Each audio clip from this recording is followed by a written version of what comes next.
Assalamu alaikum, Sababaji. We cannot hear you. Assalamu alaikum wa rahmatullahi wa barakatuhu. You can hear me now, Rim? Walaikum salam wa rahmatullahi wa barakatuh. Yes, we can. Okay, I'm sorry. Okay. Assalamu alaikum wa rahmatullahi wa barakatuhu, dear sisters. I hope and pray that you are all well. Alhamdulillah, we are happy to resume our weekly halkas. My name is Saba Altaf, and those of you who don't know me, I'm a volunteer of UK Islamic Mission, and these days I'm helping in the New Muslim Care Department, which is expanding and becoming demanding every day. Alhamdulillah, alhamdulillah. Inshallah, we will be starting an in-depth study of Surah Yusuf tonight, starting from tonight, inshallah. Surah Yusuf is an amazing story of Quran. And you know, when Quran tells us historic stories, however, um, Quran has mentioned quite a few of historic stories, but they are not just part of history. They are packed with lessons for us. And of course, Surah Yusuf is packed with lessons and it's one of the best stories because Allah subhanahu wa ta'ala mentioned it that it's the Ahsan story, it's the best story, it's a good story, and we will recite it in a minute. So let's inshallah correct our intentions tonight that why we are sitting here. Now, you could be doing anything tonight. Why you made an effort to you know, first probably register yourself in the group or maybe just use the link and you're starting sitting down and you're listening. There must be a reason behind. Whatever the reason is, let's correct that reason that we are here to learn and understand the words of Allah subhanahu wa ta'ala and to deduce as many lessons for us as our understanding allows us, inshallah.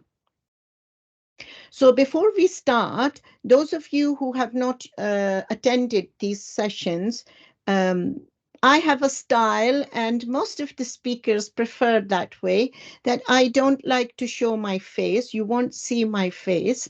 And the reason is that every time I'm attending a lecture or a course in which PowerPoint presentation is on the screen, my eyes goes to the speaker.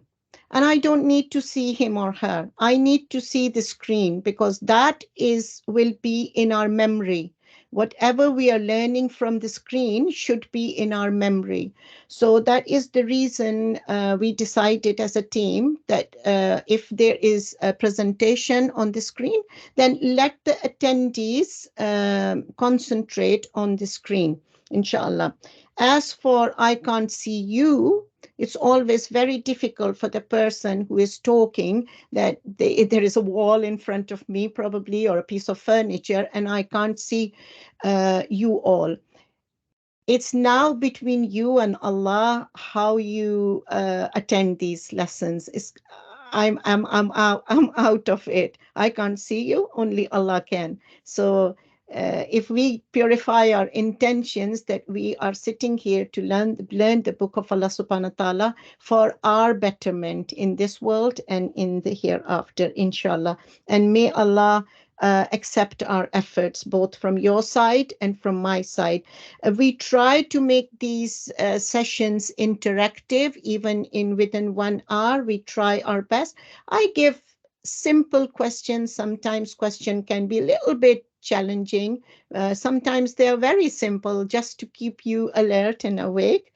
And most of the time, sisters just use the chat room and they quickly write down. Sometimes, if they feel like, they can use the mic. The mic is always there, and we always welcome to hear your beautiful voices as well, inshallah. So, alhamdulillah.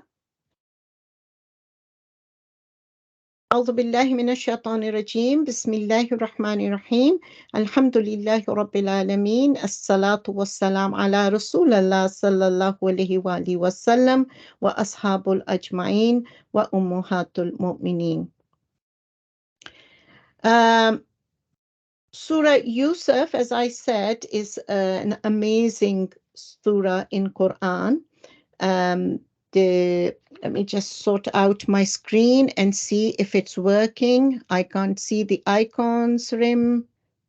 Ah, uh, just give me a minute. Can you see my screen changing, Rim? I hope Yes. so. Yeah, okay, Bismillah. So the revelation of the Surah Yusuf is that according to the subject matter in this surah, it indicates that it was revealed during the last stage of the Holy Prophet residing in Mecca. There were 4 stages in Mecca. We will talk about it some other time. There were 4 stages in Meccan life. And this was the last stage before he went to Medina, when the Quraysh were considering to either killing or exiling or imprisoning him. So the hostility was up to its brim, you know. And now the polytheists of Mecca have used all the tactics, and now they were considering killing him, imprisoning him, exiling. So harsh hostility. At that time, some of the Meccan leaders went to the Jews and they asked them to give them a testing question for the Prophet ﷺ so that he is exposed as a liar. Now, why did they go to Jews? Because they knew the polytheist of Mecca and the polytheist of the whole of Arabia, they knew that Jews are the people of the book. Jews are more knowledgeable than themselves. So that's why they always looked up at Jews and Christians. And if there was anything to do with the knowledge and the history, they would go and ask them. So the Jews told these Meccans that ask the Prophet ﷺ, why did the Israelites go to Egypt? Just ask him that. Why did the Israelites go to Egypt? Now, this question was asked because they knew that the Jews at that time knew that the Yusuf alayhi salam story was not known in the Arabian Peninsula. They did not know about who Yusuf was. They knew about other prophets before Yusuf alayhi salam, but they never heard of the story of Yusuf alayhi salam. Therefore, they expected that the Prophet ﷺ would also not know. And then he would buy some time, he would make an excuse, he would buy some time, he would then go to some Jews later, and he would then ask them to tell, and then come back. And of course, he will be exposed then, and we will make fun of him. But what happened? Totally opposite of their expectation. The tables were badly turned on them, and Allah subhanahu wa ta'ala revealed the whole story there and then, right in front of them. A lot of surahs, a lot of chapter of Quran were being revealed in small sections, and sometimes months passed by. But this surah, this chapter was revealed there and then in one go. And the Holy Prophet recited it on the spot while they were around him. This not only put the mushrikeen, the polytheists of Mecca, in an awkward position, in an awkward situation, but the story was a clear warning to them. And we will find out why it was a warning to them. Okay. Can anybody write, or they can use their mic if they want to, who Yusuf was? Do you know anything about who Yusuf was? It'll be easy if you want to write down in the chat room who Yusuf was. I'm just trying to keep you alert. The Yaqub alayhi salam's son. Yaqub alayhi salam's son. So, okay, he was Yaqub alayhi salam's son. So who was he beside being his son? He was a prophet too. He was a prophet. Jazakumullah khair, my dear sister. Yeah, Hazrat Yaqub's son. He was a prophet himself. Allah made him prophet himself. Okay.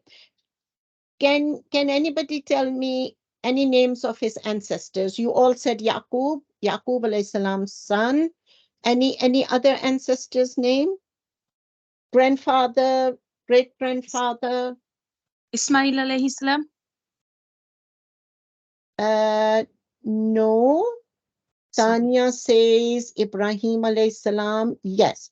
So, okay. Ismail alayhi salam was his grandfather's brother. Yusuf's grandfather's brother was Ismail, and his grandfather was Ishaq. Okay. So, lineage of Yusuf alayhi salam, those of the sisters who are new to the religion of Islam, welcome, my dears. Don't get panic. There's a lot to learn, and life is a whole journey of learning. Alayhi salam, if you don't know, means peace on him. Alayh means on, and salam means peace. So when we talk about the prophets, we say alayhi salam, or peace on them, or peace on him. Ibrahim, the Khalil means friend, and Allah, the friend of Allah. This was the title given to Ibrahim alayhi salam by Allah subhanahu wa ta'ala himself. His sons, his two known sons, the two prophets were, one was Ishaq alayhi salam and one was Ismail alayhi salam. Ishaq alayhi salam, he had son, I don't know how many sons he had, but Yaqub became the prophet. So Ishaq was the prophet, Ibrahim was the prophet, Ishaq was the prophet, Yaqub was the prophet, and then from Yaqub alayhi salam, among all his sons, Yusuf alayhi salam became prophet. May Allah's peace and blessing be on all of them. On the other hand, Ishaq's brother was Ismail, and from Ismail was only one prophet in his progeny, only one prophet, Muhammad ibn Abdullah sallallahu alayhi wasallam. May Allah's peace and blessing be upon him and all his prophet brothers before him. Okay. Yaqub alayhi salam, the father of Yusuf alayhi salam, he had 3 wives. Out of those 3 wives, he had 12 sons, mashallah. We don't know how many daughters, the history do not tell us, and it's not relevant, but he had 12 sons. One of his wife, Rachel, gave birth to 2 boys. One was Yusuf, and the other one was Binyamin. In Bible, his name is Benjamin, and in Islam, we call him Binyamin. Yusuf alayhi salam was the 11th son. Yusuf alayhi salam was, hello, can you hear me? Yeah, please mute your mics, sisters. Make sure that your mics are muted. So Yusuf alayhi salam was the 11th son, and Binyamin was the 12th son. Okay, and the rest 10 sons were from the other 2 wives. Okay. The historic background, and I've made it a very short historic background, nothing elaborate, but according to the research scholars of Bible, Prophet Yusuf alayhi salam was born in or around the time of 906 BC. His father, Prophet Yaqub, was residing in the Canaan area, which is now present-day Palestine. Present present day supposed to be Palestine, taken by Israel. His father, Yaqub alayhi salam, strictly followed the footsteps of his father, Prophet Ishaq, and his grandfather, Prophet Ibrahim alayhi salam. And he was very, very hardworking in spreading the message of one true God. He was so obedient, and due to his obedience to Allah and his struggle in Allah's cause, that he was given the title of Israel, which in Hebrew means the slave of God, or the one who struggles in the cause of Allah, in Allah's way. And this title was given to Yaqub alayhi salam by the people living around him, Israel. At that time, Egypt was ruled by Hyksos kings, and this was a dynasty of Hyksos kings. They were foreign invaders who had got opportunity of establish their kingdom because of the internal feud going on within Egypt. And as soon as they saw that the government is weak within Egypt and there are fights going on within Egypt, they invaded Egypt. They had a war and they invaded Egypt, and they became the kings.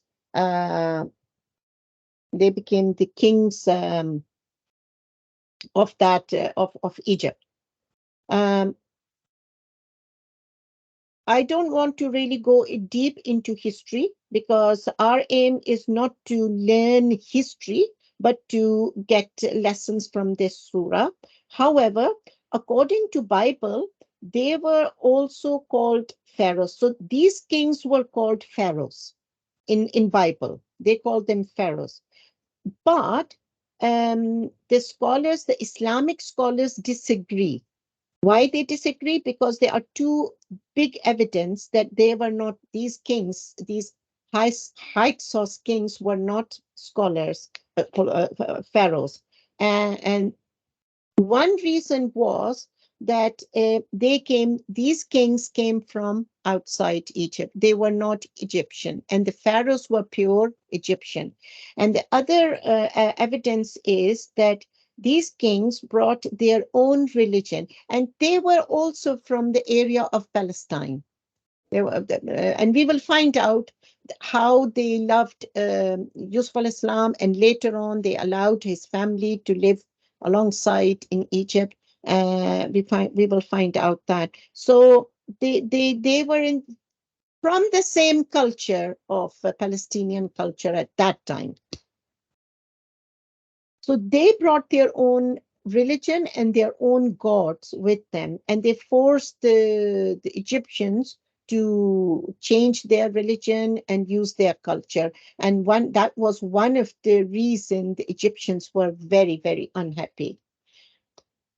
So this is the reason why Quran has not called the king who was the contemporary of Prophet Yusuf alayhi salam by the title of pharaohs, because this title was associated with the religion of the original people of Egypt.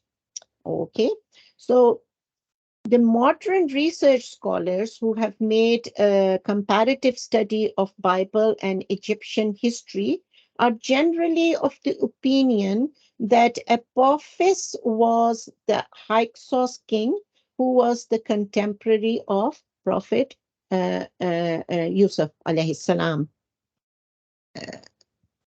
Okay. So at that time, Memphis was the capital of Egypt, whose ruins are still on the Nile at the distance of around 4 miles south of Cairo. When Yusuf salam was taken there, that is to Egypt, we'll find out how, he was around 17 or 18 years old. So just, just getting into teenage. Or was a teenager. He remained in the house of Aziz, who for there he lived approximately 3 years. Who Aziz was, we will find out soon, and spent 9 years in prison. So he was 18 years old, 17 to 18 years old when when he was taken to Egypt. When he went to Aziz's house, he stayed there for 3 years, and he spent 9 years of his life in the dungeons of Egypt, and then he became the ruler of Egypt and the land surrounding at the age of 30, and he ruled over Egypt independently for 80 years. So in the 9th or 10th year of his rule, when he was the king of Egypt, after spending around 9 or 10 years in his rule, he sent for his parents and his close family to come and live in Egypt near him. Prior to that, they used to visit him a lot when he was the ruler. But then permanently relocating themselves, they did it during his reign around 9 or 10 years, inshallah. We will start the recitation, inshallah. I just need to know where this...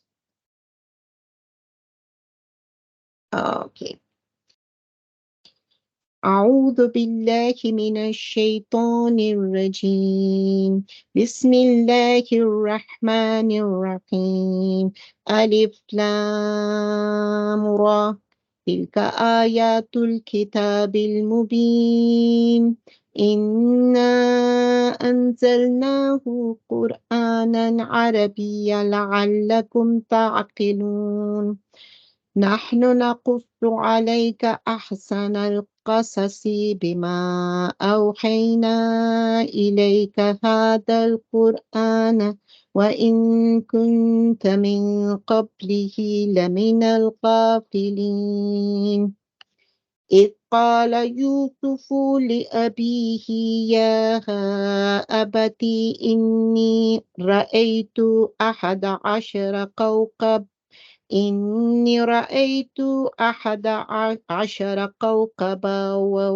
كوكبا والشمس والقمر رأيتهم لي ساجدين قال يا بني لا تقصص رؤياك على إخواتك فيكيدوا لك كيدا إن الشيطان للإنسان عدو مبين وكذلك يجتبيك ربك ويعلمك من تأويل أحاديث ويتم نعمته عليك وعلى آل يعقوب كما أتمها على أبويك من قبل إبراهيم وإسحاق إن ربك عليم حكيم لقد كان في يوسف وإخواته آيات للسائلين إذ قالوا ليوسف وأخوه أحب إلى أبينا منا ونحن عصبة إن آبانا لفي ضلال مبين اقتلوا يوسف أو اطرحوه أرضا يخلو لكم وجه أبيكم وتكونوا من بعده قوما صالحين قال قائل منهم لا تقتلوا يوسف وألقوه في غيابة الجب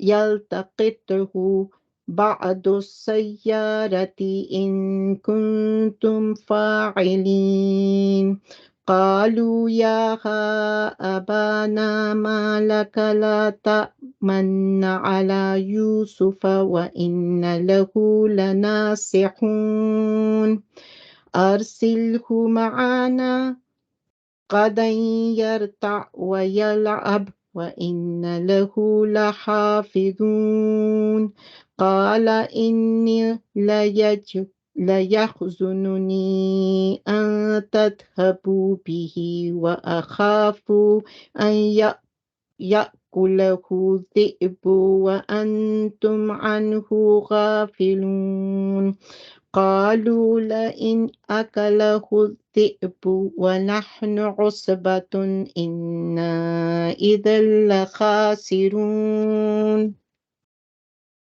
فلما ذهبوا به وأجمعوا أن يجعلوه في غيابة الجب وأوحينا إليه لتنبئنهم بأمرهم هذا وهم لا يشعرون وجاءوا آباهم عشاء يبكون قالوا يا أبنا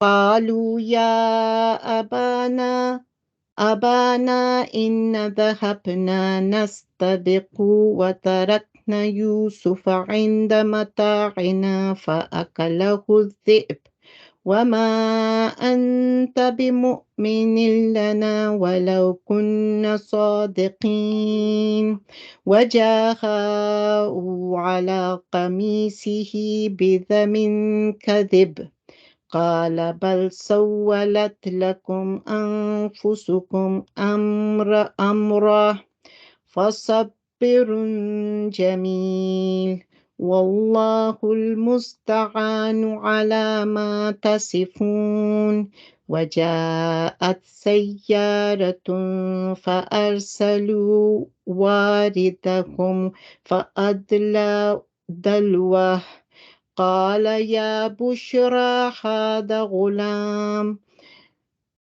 وأسروه بضاعة والله عليم بما يعملون وشروه بثمن بخس دراهم معدودة وكانوا فيه من الزاهدين صدق الله العظيم ربي اشرح لي صدري ويسر لي أمري واحلل عقدة من لساني يفقهوا قولي Alif Lam Ra. These are the verses of the book that makes its object perfectly clear. We have sent it down as Quran in the Arabic so that you may understand it well. O Muhammad, by revealing this Quran to you, we narrate to you event and truth in the best manner. Though before this you were utterly unaware of these things. Okay. Alif Lam Ra. Alif Lam Ra. These are called haruful muqatta'a. So haruful muqatta'a, or in English you can call them unjoined letters. So out of 114 surah in the Holy Quran, 29 surah starts with these letters. The origin, the original significance of these letters in Quran are unknown. Nobody knows. The blessed companions of the Prophet ﷺ, they never asked why these letters are there. And they would not ask if they know. If they know anything, they wouldn't ask like us. We would still go and ask. Therefore, it is clear that they understood their meaning and wisdom behind. However, different scholars of tafsir suggest different meanings. The most popular one in that in those are that these letters are like a challenge to the Arabs of that time. The Arabs of that time would take great pride in their language, in Arabic language, as if they are, Allah subhanahu wa ta'ala is saying that these are the letters from your own language for you to master. You master your own language. You have mastered your own language. These are the letters that you are very familiar. Let's see if you can make up even one verse like this. And Quran itself give this challenge to the non-believers in Quran. And then Allah subhanahu wa ta'ala said, you may understand it well. So we have revealed this. So you may, in Arabic, so you may understand it well. So it means that since Arabic was their language, they do not have any excuse that they don't understand it. If anybody else would, but they mastered their language. In that culture, language was the main thing. And Quran came in such a way and such a style that baffled them all. We cannot talk about that in such a short time, but it's a beautiful explanation to know about the miracles of Quran. Inshallah, maybe one day we might be able to. Then we carry on, and Allah subhanahu wa ta'ala says that this is the narrative of that time when Yusuf said to his father, "O father, I have seen in a dream 11 stars and the sun and the moon. I saw that they were prostrating themselves before me." This shows that how close Yusuf was to his dad, because normally teenagers would not go around telling a a dream which is not normal, which is quite weird in a sense that, oh, these stars and moons and prostrating themselves before me. In previous nations, prostrating to other human beings was considered respect, and it wasn't considered wrong. It was only after Prophet ﷺ came with Islamic jurisprudence and teachings that prostration was only reserved for Allah subhanahu wa ta'ala. So prior nations would prostrate to each other, bow down to each other for respect, and it wasn't considered bad. So Yusuf alayhi salam, being a teenager, he still went to his father, and that shows that he was close enough to share his secrets with his dad, or something which is puzzling him. What did dad say? In response to this, his father said, "Oh, my son, say nothing to this dream to your brothers, lest they should plot any evil scheme against you. Be on your guard, for Satan is the avowed enemy of man, and it will happen so that your Lord will choose you and impart you the full understanding of problems, and will perfect his blessings upon you and upon the children of Yaqub, as he perfected it on your forefathers Ibrahim, Ishaq. Surely your Lord is all-knowing, all-wise." Okay. Lest they should plot any evil scheme against you. Here it says, "Lest, O my son, do not tell this dream to your brothers, lest they should plot any evil scheme against you." So I'm going to ask you a question. How come Prophet Yaqub knew that Yusuf's brothers might harm him? So anybody who can give me this answer? Why do you think Prophet Yaqub warned Yusuf about his brother? How come he knew that the brothers will plan and plot against him? Because he was a prophet? Yeah, good enough. Because he was a prophet himself? Good, okay. He knew they were maybe jealous of him. Excellent, Tanya. He knew. He knew because it's not going to be the first time they're jealous. We're going to soon why they were jealous. It's not going to be the first time. They must have shown their jealousy to their dad. Your Lord will choose you for his work. So again, he warned his son, and he said that that your Lord will choose you for his work and impart you the full understanding of problem and will perfect his blessing upon you. Okay, so your Lord will choose you for his work. He understood Yaqub alayhi salam. Now we can say that he was a prophet.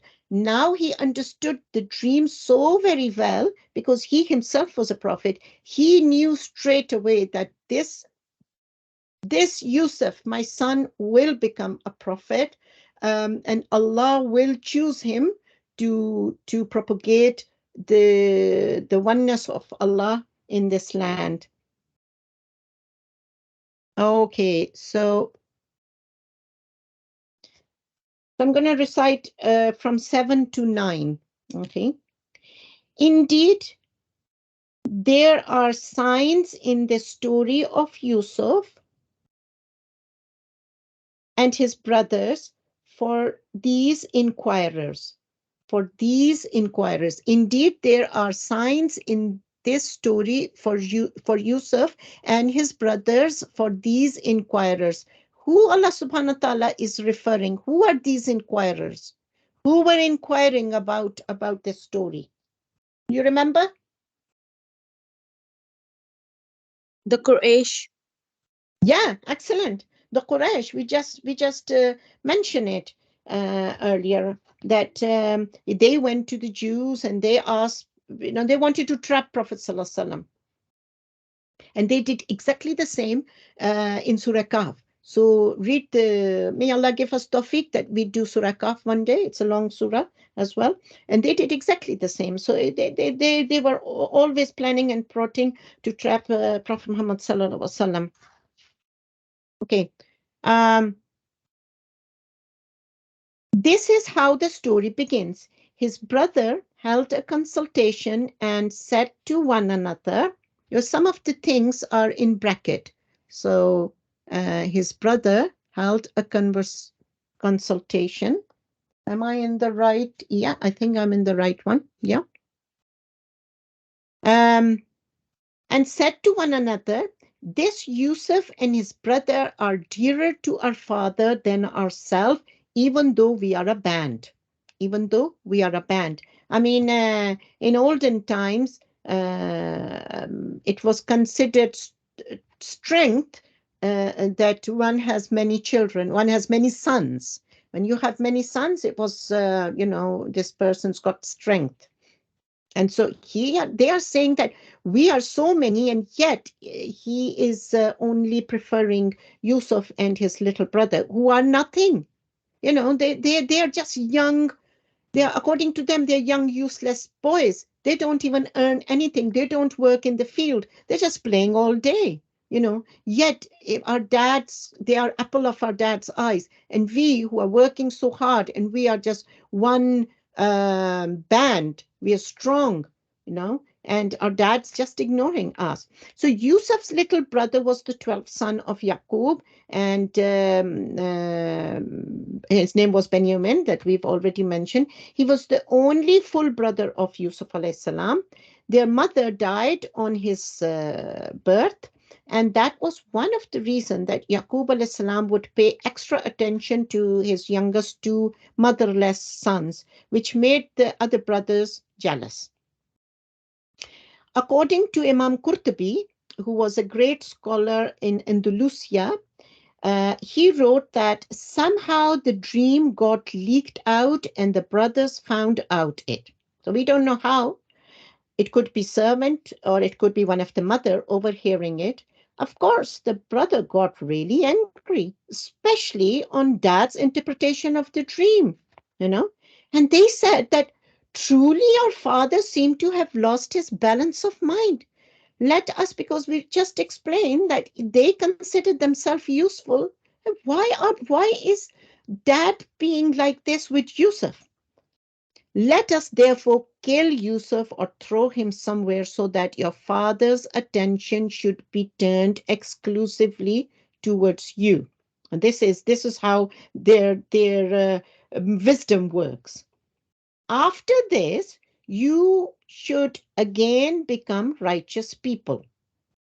After this, you again become righteous people. Does this remark tells you anything? Or does it sound familiar? Yeah? After this, you should again become righteous people here. Does it sound familiar? Yes. One of the guests say yes. Shaitan whispers, not really. No. After this, you should become righteous people. They are saying between each other, let's kill him. And once our dad's attention is towards us, then we become righteous again. And my question to you is, does it sound familiar to you? Okay. I will take my hijab off for my sister or brother's wedding, and after that, I will do my istighfar and go to Umrah. Does it sound familiar now? How we plan and choose when we want to be sinful and when we want to be righteous. You know, this is one of the lessons here, because you are supposed to pick the lessons. And at the end of the series, inshallah, I will be asking you all the lessons. This is such a normal thing in our lives, and weddings are one of the traps that Shaitan would put, and we would just go. I've seen sisters putting their hijab off. I've seen sisters doing all the wrong thing. I've been involved once upon a time. I'm not the purest of pure. Please don't take me that. I do sins all the time. May Allah forgive us. So we plan and choose when we want to be righteous, when we want to be sinful, and also the brothers. But why the brother considered this sin and said we will be righteous? Because don't forget, they were living in a prophet's house, and not only just a prophet's house. The community titled him the one who struggled and strive to spread the command of Allah, to commands of Allah subhanahu wa ta'ala. So the commands he would implement on himself first. At this At this, one of them said, don't kill Yusuf, but if you are bent on doing something, cast him into a dark well. Maybe some caravan passing by will take him out of it. So it was a dry well. Okay, some of the tafsir says it wasn't a dry well. Some of the tafsir say it was a dry well. Okay, we're not going to get into the argument. So it was a dry well or a deserted well, and in a deserted area. Of course, it is expected to have snakes and scorpions living in it. Out of all the brothers, his eldest brother, whose name was Yehuda, he suggests not to kill him, rather throw him in the dry well. Now, I'm going to ask you another question. Why he suggests not to kill him? Knowing that he will be bitten by a snake or scorpion and he will die anyway. So why not kill him and then throw him away? Why he wanted to throw him, not to kill him and just throw him? Any, how you can see it? Any idea? Why he suggests not to kill him and just throw him away? Knowing that by throwing him away, there is 99.9% chance that he will die because some scorpion or snake will bite him. Yes, maybe so that the sin is less, because they have seen the miracle of Yaqub alayhi salam, so that he is exempt from murder. And yes, so he is exempt from murder. so that his blood would not be directly on his hand. Exactly. This is again Shaitan trying to tell him, do it this way, so it will be easy. It won't sound that gruesome to them, After this consultation, they said to their father, Father, why is it that you do not trust in us in regard of Yusuf? Though we are his sincere well-wishers, send him with us tomorrow, and he may feel free, and he may freely eat and enjoy sports. We will take good care of him. Okay, so I'm going to read a portion of it, and then I will do the explanation, inshallah. So I'll carry on. The father replied, It troubles me that you should take him away with you, for I fear lest a wolf should eat him up when you are off your guard. The Prophet Yaqub was not worried about any wolf. He would not trust his sons. But he never said that. He never said that you're going to kill him or you're going to hurt him. He just said maybe a wolf might eat him. They replied, if a wolf should eat him up in our company when we are banned, we shall be worthless people indeed. They're trying to convince dad, oh, dad, do you take us that useless that we will not look after our little brother? Then, we are a band, and do you see us that useless? Oops. Okay. Okay. When after persisting like this, they took him away with him and decided to cast him into a dark well. We reveal this to Yusuf. A time will surely come when you will admonish them about this act of theirs. Now they do not comprehend its consequences. At nightfall, they returned to their father, weeping and wailing, and said, "O father, we were absorbed in running races, and we left Yusuf with our things when a wolf came and devoured him. But you will never believe us, even though we are truthful." And in the proof for use of death, they had brought his shirt with the false blood upon it.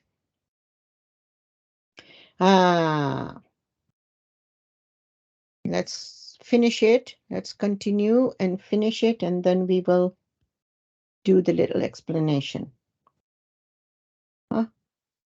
Sorry, am I doing the wrong thing?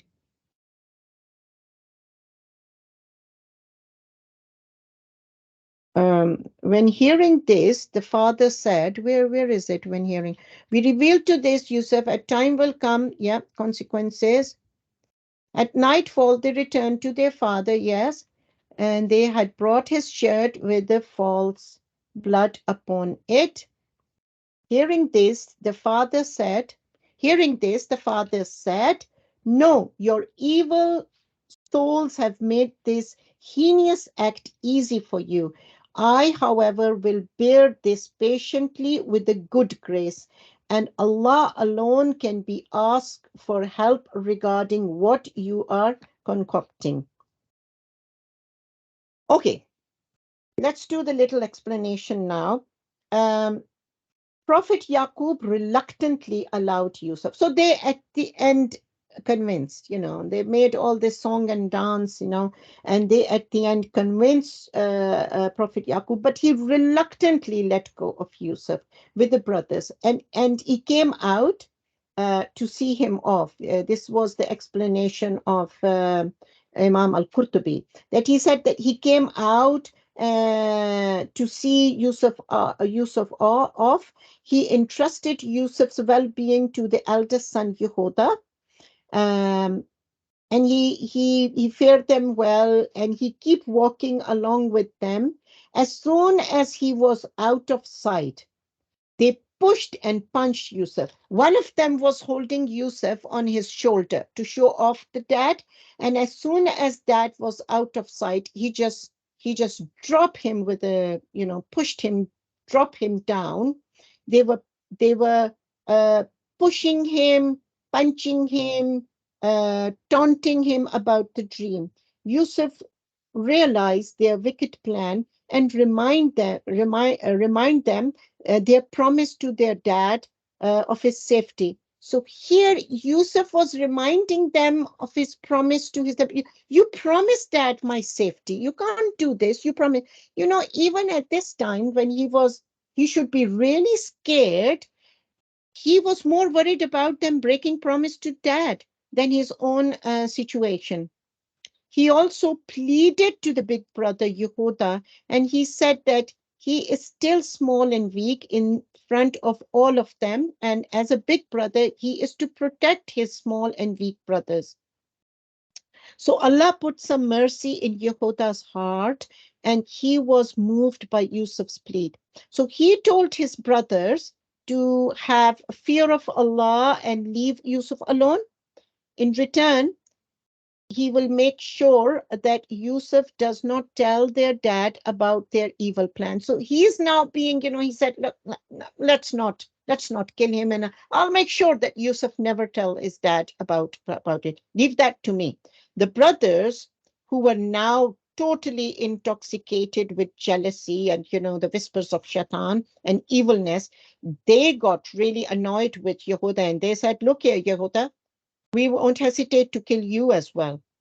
So there is no need to become a hero here. You do exactly what we are telling you. So reset your intention and don't go astray. So then they give them a clear warning. Imam al-Qurtubi described the event of lowering Yusuf into well. And when I was reading, I just cut it a lot for you guys. When I was reading, as I was already, there were tears in my eyes, how he described that they took his shirt off, they tied his hands, and at this point, Prophet Yusuf clung to the outer wall of the well and begged them for mercy. In return, they said to him, ask him ask those stars and sun and moon who prostrate to you. Don't ask us. Ask the things that prostrate to you. Then they put him in a bucket and lower the bucket down. When the bucket went halfway down the distance, they cut the rope, releasing the bucket for a free fall. Yusuf could have, this would have killed Yusuf there and then. But what happened? Allah subhanahu wa ta'ala, being the protector of his prophet, saved him, and he remained unhurt as he fell down. Okay, it says that we reveal this to Yusuf. In one of the ayat, I don't want to go back, but in one of the ayat, it says we reveal this to Yusuf. What did we reveal? Allah confronted Yusuf. Let them do their planning and plotting. The tables will be turned in your favor. Allah commanded the insects not to harm his prophet. Indeed, Allah is the best planner, and we will find out, Allah is the best planner. I've got very little time. What does good patient mean? Sabr Jameel. Sabr Jameel means, because Prophet Yaqub, when he heard about Yusuf's death, he said, I will do Sabr Jameel. It means beautiful patience. Jameel is beauty and Sabr is patient. It actually is that utmost grace and to go through utmost grace and steadfastness without complaining to people, but turning only towards Allah. What does that remind you? Come on, be quick. What does that remind you of today? You're watching TVs, you're going on the marches, you're boycotting product. What does it remind you? Come on, be quick. Palestine. The people Palestine. of Gaza. What Palestine? The people of Palestine. People of Gaza. The people of Gaza. Has anybody seen them or heard them cursing the Jews? Even the Zionists? No. What one of the wives I've heard said, my husband's died, and I'm sad that he was faster than I am, and he beat me to it to become the martyr. This is what their style is. We should learn from them. This Quran is a living miracle. Quran talks about today and even tomorrow. Each and every verse talk to us. No. So anyway, we have to go forward. Looking at the time, a caravan came there. They sent their water carrier, and he let down his bucket in the well. Seeing Yusuf in it, he cried out loud, "Good news! Here's a young lad." So they hired him as a merchandise, but Allah knew well what they were doing.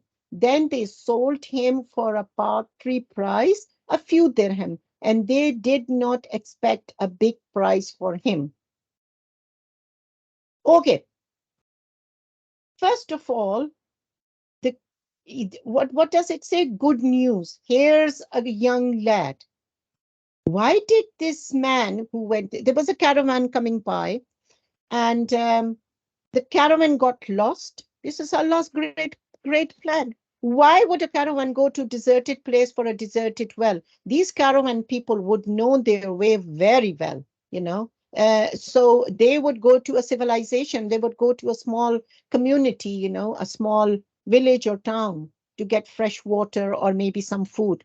But they got lost, and they went into this deserted area, and they found this deserted well, and they sent their servant, slave, or whoever it was, to go and see if this deserted well got some fresh water. If not, then we have to go forward.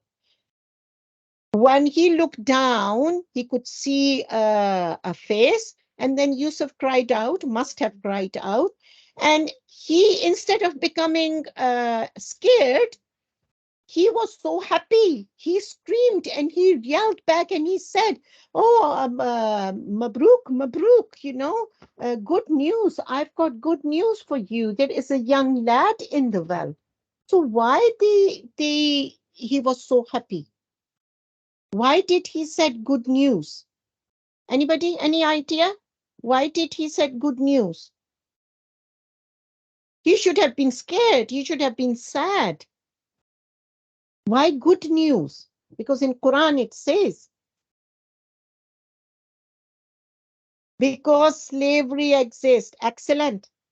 Because young, good-looking young men were the most demanding, and young women, they were the most demanding and would fetch good price. However, Allah subhanahu wa ta'ala here says they sold him for a very little price. So how come such a handsome young man is sold, and we know that he got sold in Egypt? How come he was sold in such a small price?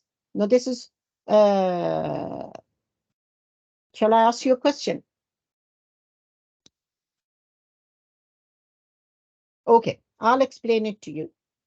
What happened was that some of the opinion is that one of the brother felt bad. This is again Yehuda.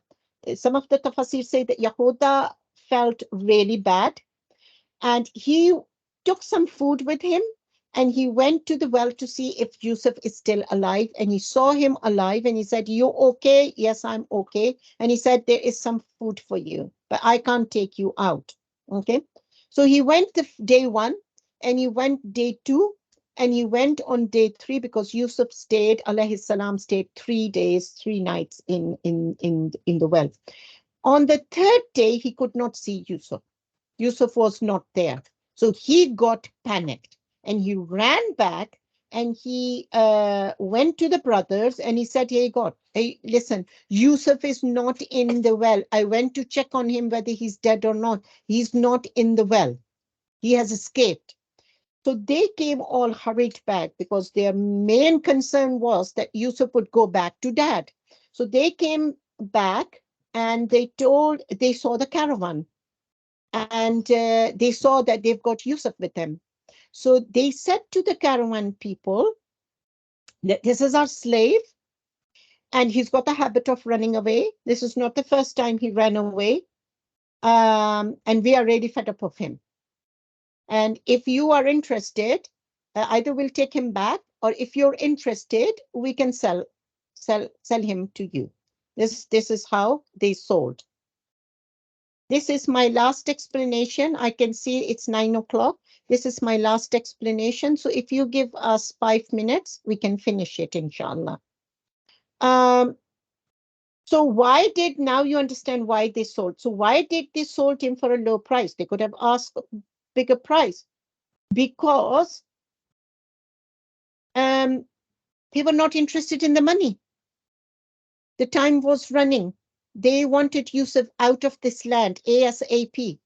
They weren't interested in making a deal with the caravan people. They wanted the caravan out, so as soon as possible. So whatever they offered, little money, they said, yeah, that's fine, and they got the money.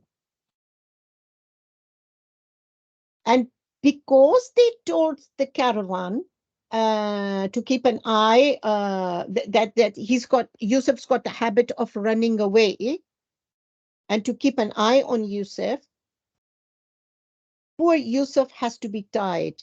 So all the way to Egypt, the caravan was going to Egypt, all the way to Egypt, Yusuf has to be tied up, because his brothers were too frightened that Yusuf might escape from the caravan as well and go back to dad. So poor Yusuf has to go through. Okay. Sadaqallahul Azim. May Allah accept whatever was said right was from Allah subhanahu wa ta'ala. And if I've made any mistake, that is definitely from Shaitan. A quick learning points before we go.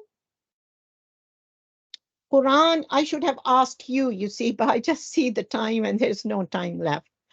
Quran stories are the best. Okay. We relate to you, O Prophet, the best of the stories. So when the Quran stories are the best, Allah subhanahu wa ta'ala will not go into history. Allah subhanahu wa ta'ala would only use the words and incidents where we can learn, which will make us better and better. All the prophets had same religion and came with one message of one true God.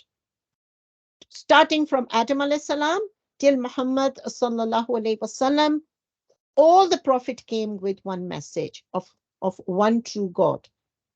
Man makes plan and Allah makes plan, and Allah is the best planner, and we will find out next week, same time, same place, how Allah's plan were different from the brother's plan. And Shaitan is our clear enemy, because in Quran, in these ayat, Prophet Yaqub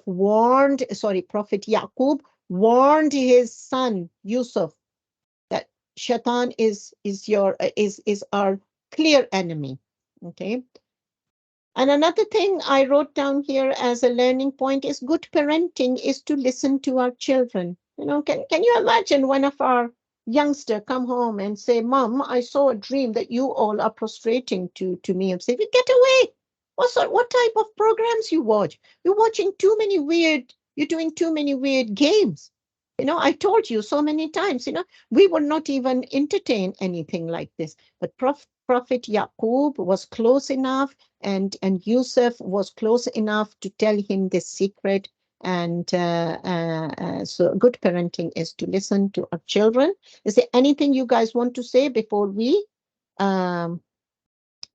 finish? Allahumma ahnis wahshati fi qabri. اللهم ارحمني بالقرآن العظيم واجعله لي إماما ونورا وهدى ورحمة. اللهم ذكرني منه ما نسيت وعلمني منه ما جهلت وارزقني تلاوة أناء الليل وأناء النهار واجعله لي حجة Ya Rabbul Alameen. O Allah, have mercy on me by Quran and make it my leader and light and guide and mercy.